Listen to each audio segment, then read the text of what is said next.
선생님, 네. 혹시 무당 되신 지 얼마나 되셨나요? 지금 19년? 19년 20년? 이요? 네. 네. 되게 오래되셨네요. 네. 이제 시간이 잘 갔어요. 오랫동안 이제 뭐 많은 일들이 있으셨을 텐데 혹시 제자의 길을 포기하고 싶었을 때도 있으신가요? 많죠. 아, 그래요? 많았어요.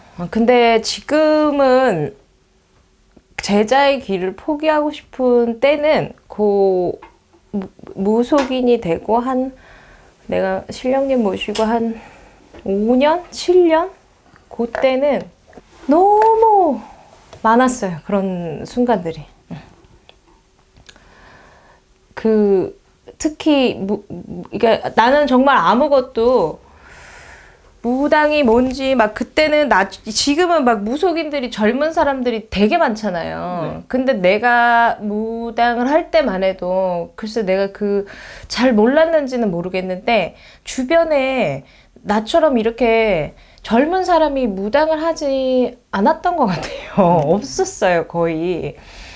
그래서 아무것도 모르는 상태, 이렇게 무속적으로 별로 그렇게 그런 것도 몰랐고, 집안에 뭐 옛날서부터 부모님이 뭐 구슬하고, 뭐 무당집에 점을 보고 그런 환경이 우리는 아니었어요. 그래서 무당이 되는 게 정확히 뭔지 몰랐고, 그 상황에서 무당이 돼서 신령님 길을 걷다 보니까 말이 그냥 뭐 내린꽃에서 무당된다 뭐 이런 게 되게 그냥 현실 감각이 별로 없었던 것 같아요. 그때는 그냥 무당이니까 뭐 신 내렸으니까 점 보고 뭐 그냥 사람들 빌어주면 되지 뭐 이렇게 생각을 했는데 막상 내린꽃을 하고 보니까 너무 힘든 일들이 많은 거예요.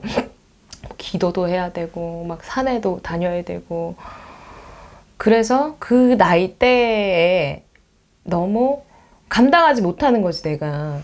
막 20살, 21살인데 그 나이대에 내가 그런 것들을 다 감당하지 못하니까 과부하가 되니까 뭐 그때는 신의 부모가 이 신의 길에 신의 부모 자식 간의 어떤 그런 관계가 되게 엄중해요. 왜냐면 신령님 가는 길이 힘들기 때문에 그 가르침을 내려받기가 되게 힘들어요. 그래서 나는 막 자유롭게 나는 뭐 이렇게 하다가 갑자기 무당돼서 뭐 제재되는 것도 많고 안 해야 되는 것도 많고 나가지도 못하고 친구도 못 만나고 막 이러니까 제발 무당만 안 하면 뭐든지 다 할 수 있을 것 같은 거야. 그래서 교회에 목사님한테 나 좀 제발 무당 좀 안 하게 좀 어떻게 좀 기도를 좀 해달라 뭐 이런 적도 있고 많았어요.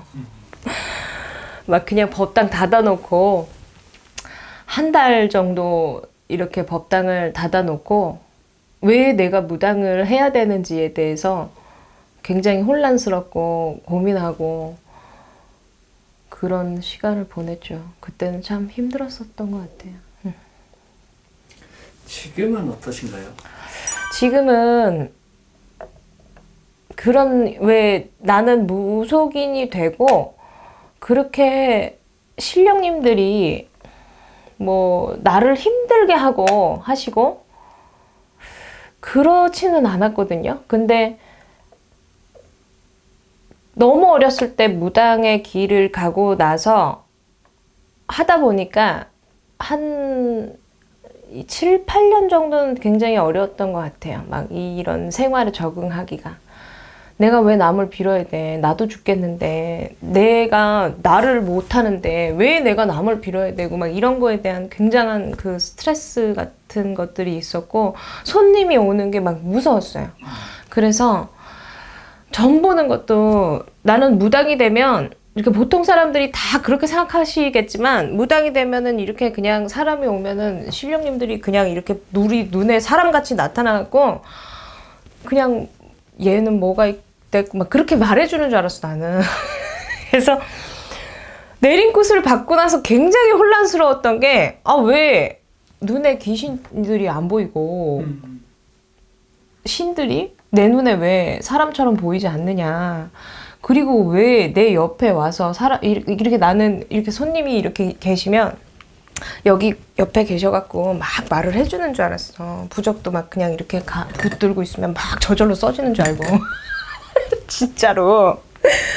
근데 그게 아니니까 너무 당황스럽잖아요. 근데 그렇게 시간을 한 7, 8년을 내가 그거를 깨닫고 신령님이 그렇게 사람처럼 눈에 보이는 게 아니구나라는 거를 깨닫는데 한 6개월 정도가 걸렸고요.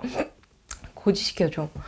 그래서 굿을 가도 진짜 우리는 다 영혼이 없어지고 거기에 딱 내 영혼에 무언가가 들어와서 나는 기억이 하나도 안 나고 막 그런 적으로 접신이 되는 건 줄 알았어. 근데 그게 무당이 그래서 내 신체적으로 스트레스가 많고 생각이 많고 컨디션이 좋지 않으면 점사가 흐려지고 이런 게 나중에 나는 그거를 이해한 거지 내 영혼이 아예 없어지는 건 줄 아는 거예요. 그 무속인이 된다는 게. 그래서 그게 한 7, 8년 정도가 굉장히 어렵고 힘이 들다가 시간이 지나고 한 10년 정도가 되니까 이 생활을 너무 어렸을 때서부터 또 하니까 일반적인 생활을 못하게 되는 거예요.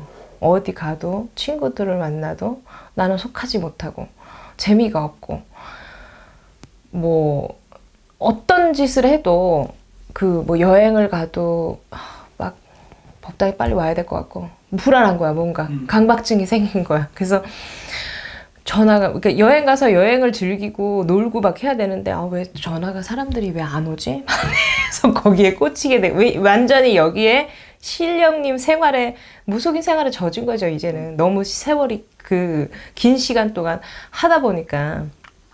그래서 지금은 그냥 그 흐름대로 가고 있으니까 이 무속인이 된 거에 대한 어떤 후회라든지 지금도 너무 힘들다 그렇진 않아요. 그렇진 않은데 10년 정도까지가 굉장히 7, 8년 그때가 진짜 많이 힘들었었던 것 같고 그 후에는 그리고 또 내가 7, 8년까지 너무 힘들어서 한때는 나는 무당을 안 해야 되겠다 그렇게 하고 법당 문을 닫고 이건 약간 비하인드 스토리인데 한 달 동안 놀러를 다녔어요. 계속. 손님도 와도 보살님 없다고. 그러니까 그때는 내가 어리니까 손님이 지금처럼 예약해서 막 광고를 해서 오는 게 아니잖아요. 그냥 문 열어놓으면 막 오는 손님 그냥 막 순서대로 봐야 되는데 문을 열면 바깥에서 손님이 기다리는 거야. 난 나가려고 준비를 하고. 그 사람들이 내가 무당인지 지금은 막 이렇게 나오고 유튜브에도 방송이 나오니까 내가 무당인지 사람들이 알잖아요. 근데 그때는 그냥 찾아오니까 내가 무당인지 모르잖아. 얼굴을 모르니까. 그러니까 바깥에서 전 보러 왔는데 보살님은 계세요? 이러면 지금 보살님 기도가 하고 안 계세요? 하고 마치 내가 무당이 아닌 것처럼 하고 막 계속 놀러를 다닌 거예요. 나는 막 이게 싫으니까.